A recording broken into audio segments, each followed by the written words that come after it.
Dai, Beh, io intanto vi saluto tutti perché rappresento anche il comune di Udine, queste iniziative, quindi ho il dovere, demolitelo per piacere. ho il dovere, dopo magari ho il dovere di portare i saluti.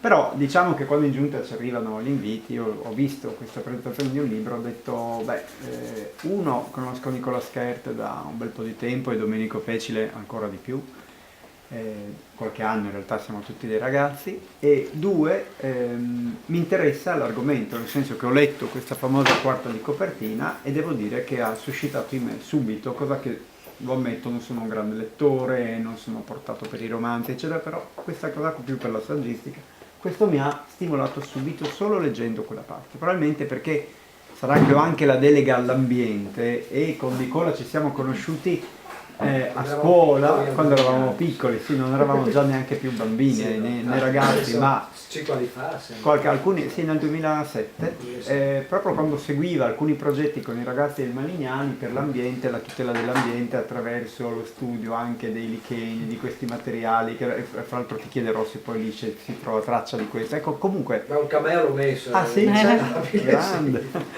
C'è questa grande comunque passione per l'ambiente che ci ha legato negli anni e quindi ogni tanto, come capita, mi fa piacere vedere come questi fili poi si riannodano nel tempo.